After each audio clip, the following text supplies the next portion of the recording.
Dilo may patama kay LeBron James at sa Lakers. Kaya naman pala nag-i-struggle si Dorian Finney-Smith ay dahil dito.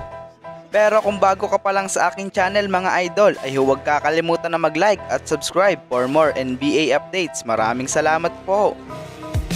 Para sa ating unang balita mga idol ay patungkol dito kay Dorian Finney-Smith. Si DFS nga po ay nakuha ng Lakers sa trade noong December na kung saan ang kapalit niya nga po ay si D'Angelo Russell. Since mapunta nga po siya sa Lakers ay hindi nga po ganoon kaganda ang inilalaro niya dito kumpara noong nasa Brooklyn Nets pa siya. Noon nga po sa Brooklyn Nets ay may average siyang 10 points, 5 rebound and 43% sa 3-point area. Samantalang ngayon naman po sa Lakers ay bumaba ang kanyang mga stats dahil may average nga po siyang 7 points, 3 rebound at 41% sa 3. Pero 22 minutes nga lang po ang kanyang playing time dito kumpara sa 29 minutes per game niya sa Brooklyn Nets. Kaya naman pala nag-i-struggle itong si Dorian Finney-Smith mga idol ay dahil may injury pala itong iniinda kada game. Nang matanong naman po si Coach JJ Redick kung bakit 22 minutes lang ang ibinibigay niyang playing time dito kay DFS, sinabi nito mga idol na naka-minutes restriction nga daw po ito dahil sa kanyang injury sa paa na iniinda niya noong nasa Brooklyn Nets pa siya. Pero kapag gumaling na nga daw po ito ng tuluyan ay madadagdagan nga daw po ng 4 to 5 minutes ang ibibigay niyang playing time dito.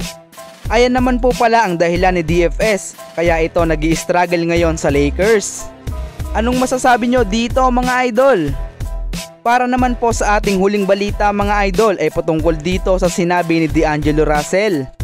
Matapos nga pong matrade si Dilo pabalik sa Brooklyn Nets at ngayon nga po ay nagkakaroon ito ng solid na performance dahil nag-a-average nga po ito ng 14 points, 3 rebound and 8 assists per game. Kaya naman nakikita nga po natin na nagiging komportable na ulit si Dilo sa paglalaro ng basketball. At kanina nga po sa laban nila sa New York Knicks ay gumawa ito ng 23 points and 10 assists.